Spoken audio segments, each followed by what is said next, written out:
Kenapa sholat itu diberikan langsung atau kayak di antara semua itu, itulah yang paling istimewa. Sebenarnya sholat itulah sebagai orang muslim, sebagai alat antara seorang hamba dan Zat yang Maha Suci itu sendiri bercengkrama atau dalam ketunggalan atau dalam keilahian. Itu seperti itu seharusnya. Nah, atau sebagai alat untuk mencapai kepada seorang mukmin itu mencapai kayak apa yang pernah dilakukan oleh Kanjeng Nabi Muhammad, yaitu mencapai kepada mi'raj atau mencapai kepada keilahian itu sendiri.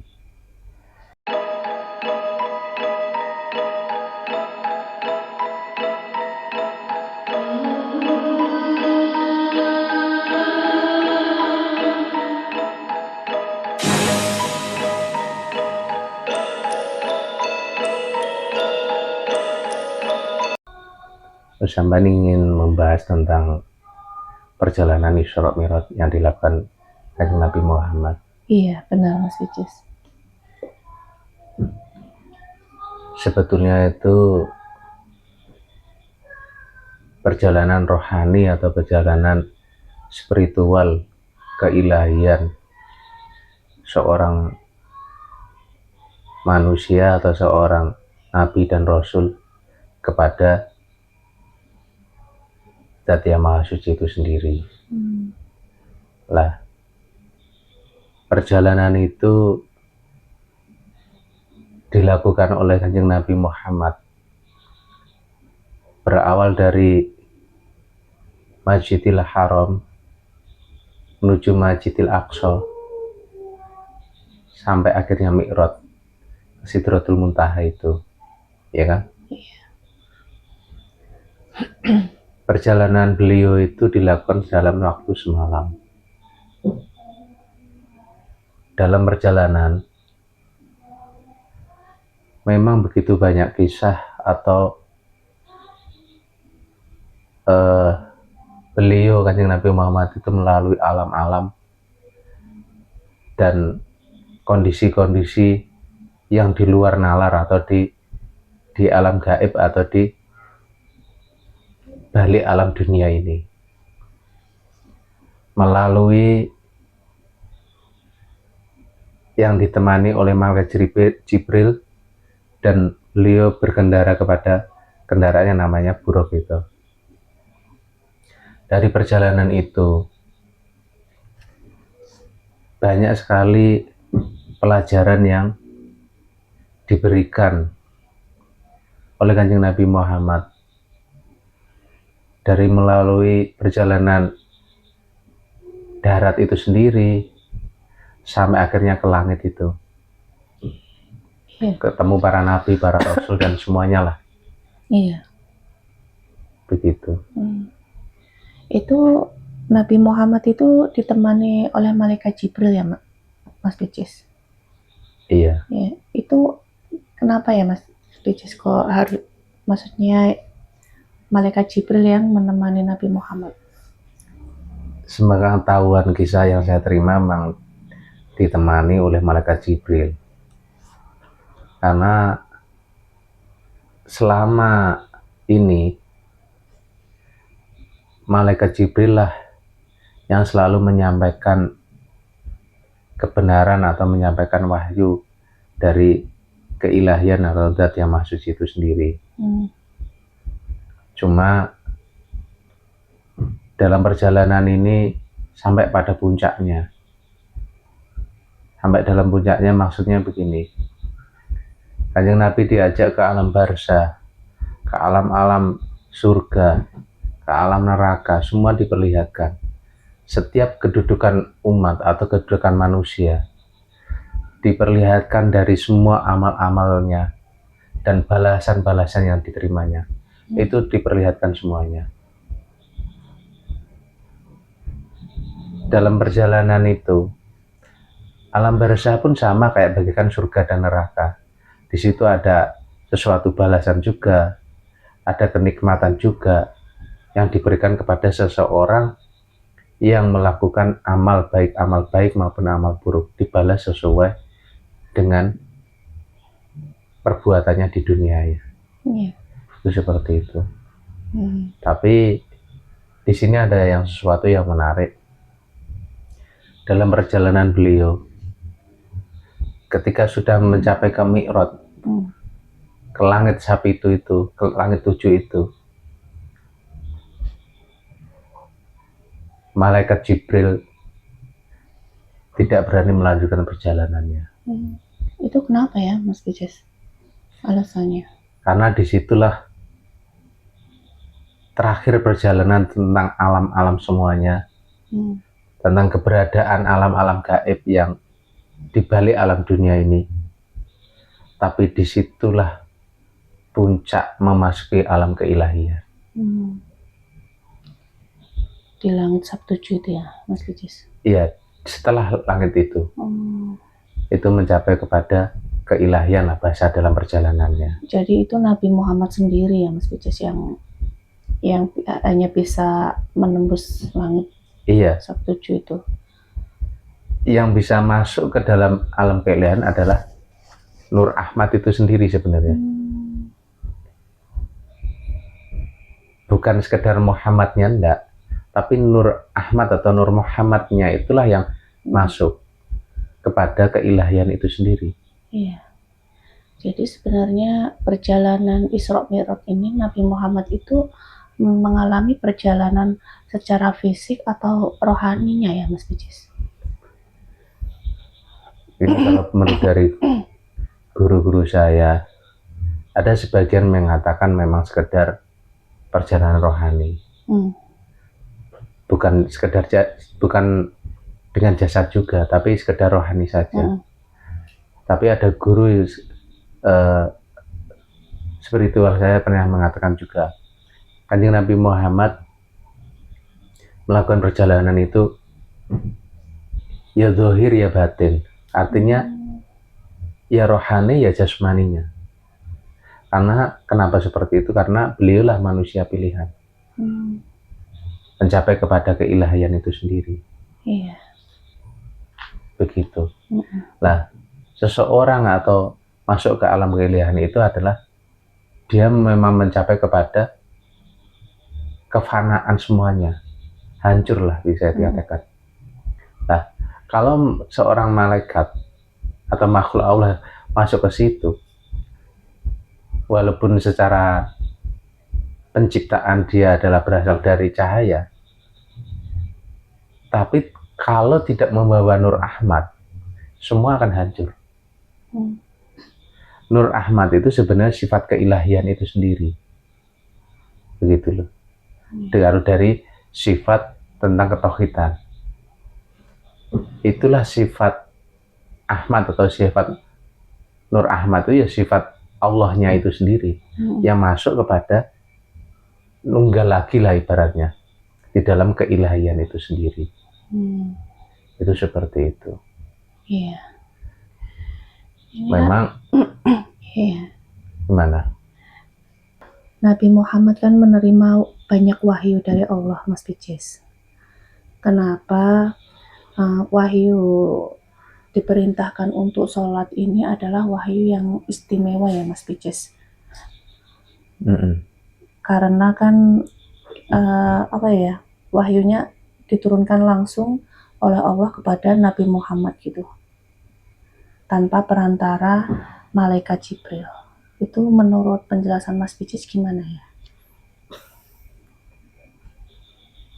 Karena perjalanan wahyu yang perintah sholat itu memang diberikan langsung oleh Kanjeng Nabi Muhammad secara langsung, tanpa perantara. Itu ibarat oleh-oleh atau hadiah untuk kita semua sebagai umat Kanjeng Nabi Muhammad mendapat perintah sholat itu sendiri. Nah, kenapa sholat itu diberikan langsung atau Kayak di antara semua itu, itulah yang paling istimewa. Sebenarnya sholat itulah sebagai orang muslim, sebagai alat antara seorang hamba dan Zat yang Maha Suci itu sendiri bercengkrama atau dalam ketunggalan atau dalam keilahian. Itu seperti itu seharusnya. Nah, atau sebagai alat untuk mencapai kepada seorang mukmin itu, mencapai kayak apa yang pernah dilakukan oleh Kanjeng Nabi Muhammad, yaitu mencapai kepada mi'raj atau mencapai kepada keilahian itu sendiri.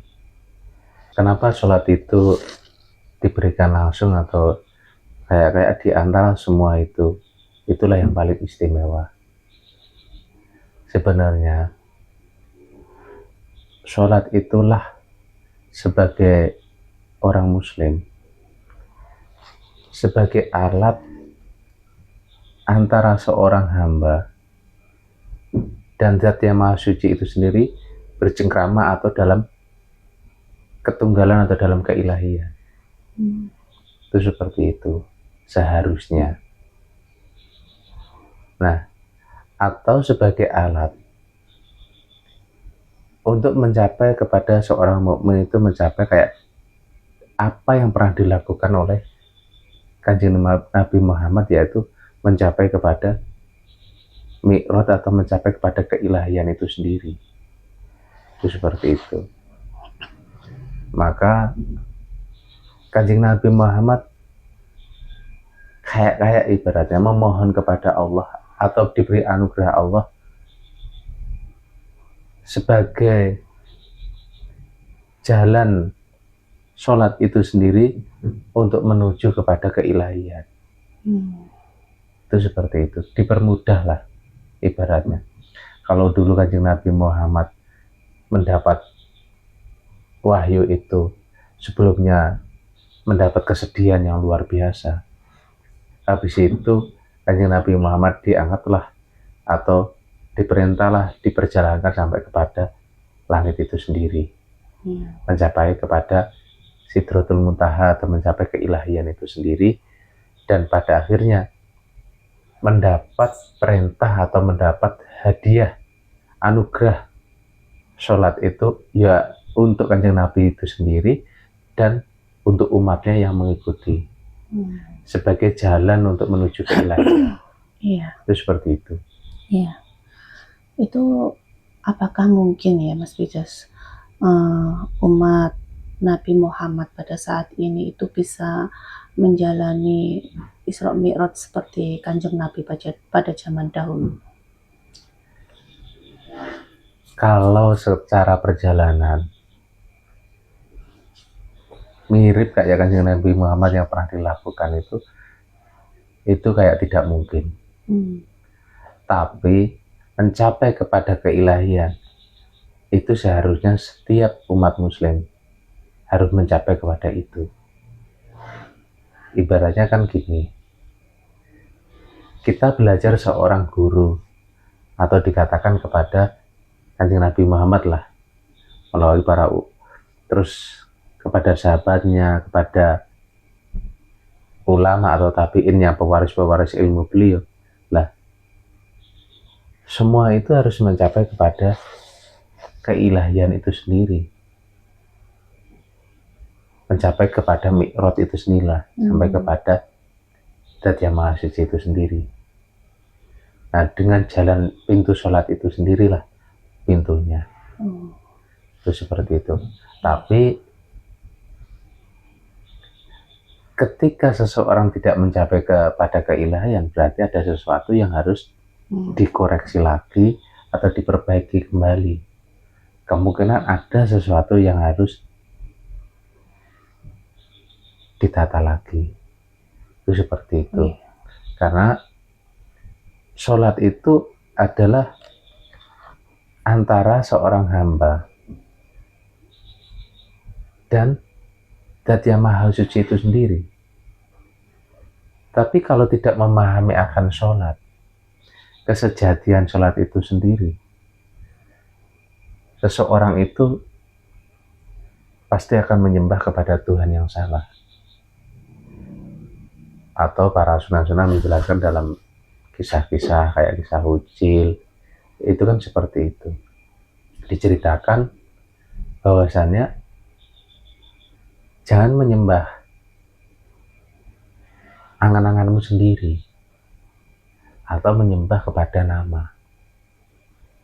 Itu akan menjadi berhala untuk dirimu sendiri di dalam sholat itu sendiri loh.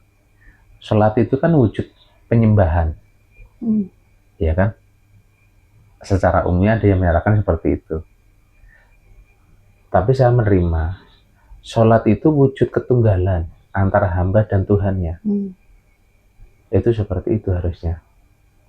Tidak ada yang disembah dan tidak ada yang menyembah.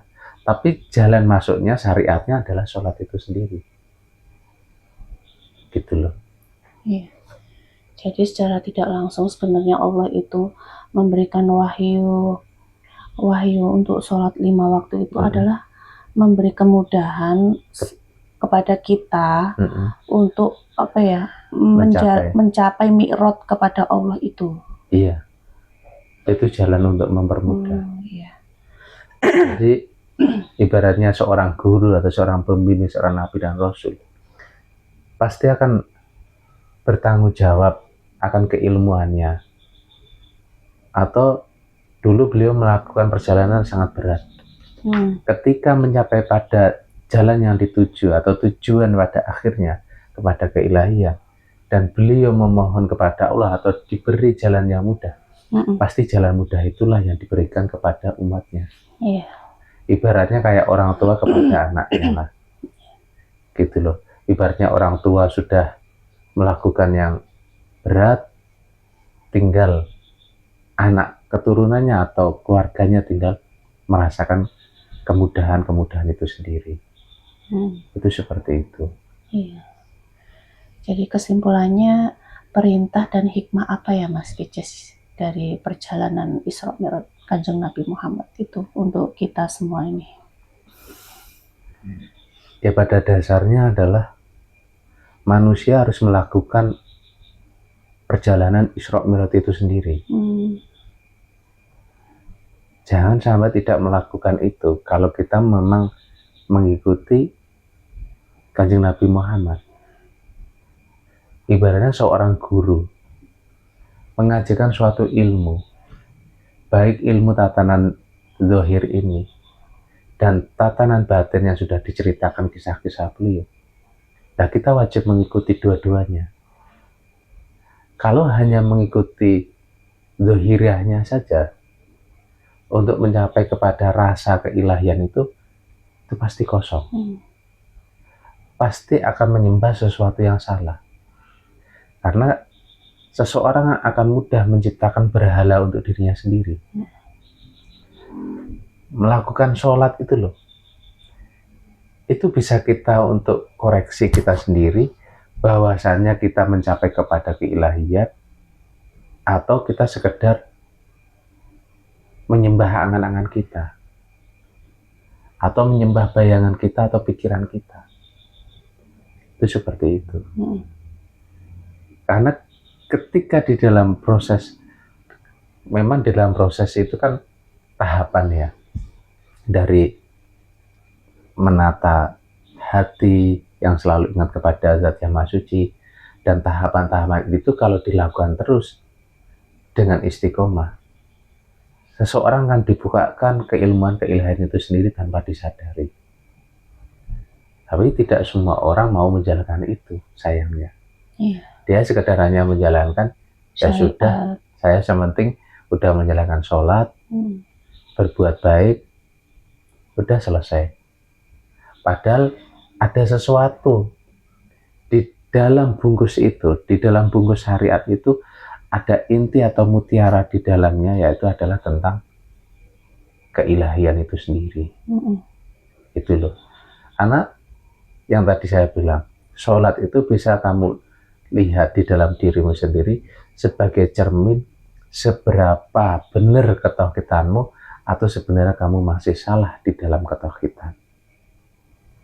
Contoh sederhana gini, kayak dulu saya belum dikenalkan tentang ilmu ketauhidan, itu ya berpikir ya gak jauh beda. Ini pengalaman pribadi saya juga ya.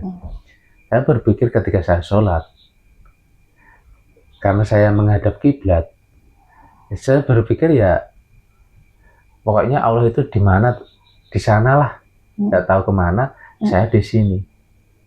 Kayak saya di sini dengan sepenuhnya, dan Allah itu di langit sapi itu sendiri, entah di mana. Gitu.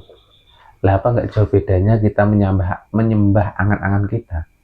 Kita berangan-angan. Kayak Allah di sana.